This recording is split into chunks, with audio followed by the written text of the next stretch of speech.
নমস্কার বন্ধুরা, নবদিগন্ত চ্যানেলের পক্ষ থেকে আপনাদের সকলকে জানাই স্বাগতম।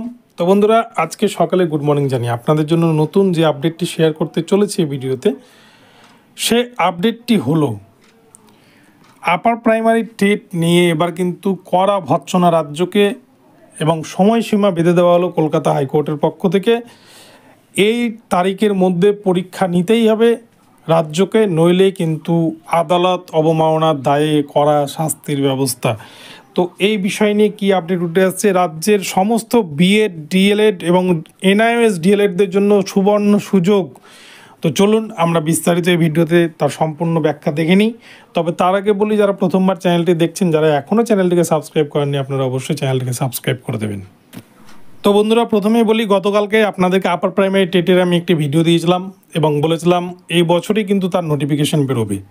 তো এই আপার প্রাইমারির ভিডিও দেওয়ার পরেই কলকাতা হাইকোর্টে কিন্তু কালকে মামলা ছিল এবং এই মামলা প্রসঙ্গে কলকাতা হাইকোর্টের বিচারপতি তিনি কিন্তু পরিষ্কার বার্তা দিয়ে দিয়েছেন রাজ্যের তরফ থেকে রাজ্যকে, এসএসসিকে, এবং কবে নাগাদ এই পরীক্ষা নিতে হবে তার বিস্তারিত কিন্তু ডেট, সময়সীমা বেঁধে দিয়েছেন এবং সমস্ত গাইডলাইন কিন্তু বেঁধে দিয়েছেন।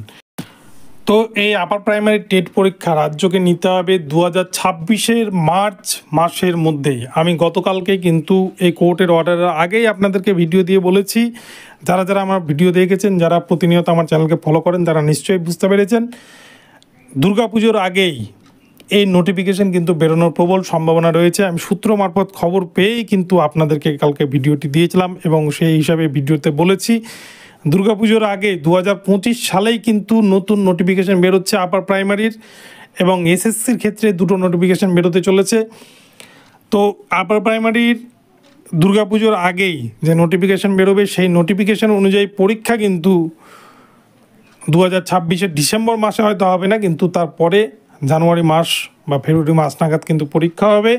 কেননা কলকাতা হাইকোর্ট সময়সীমা বেঁধে দিয়েছে যে মার্চ মাসের মধ্যে, 2026 মার্চের মধ্যে পরীক্ষা নিতে হবে। পরীক্ষা যদি না নিতে পারে রাজ্য সরকার বা এসএসসি বোর্ড, তাহলে কিন্তু কড়া ভৎসনা, কড়া আইন, আদালত অবমাননার যে শাস্তি, সেই শাস্তি কিন্তু পেতে হবে রাজ্যকে বা স্কুল সার্ভিস কমিশনকে।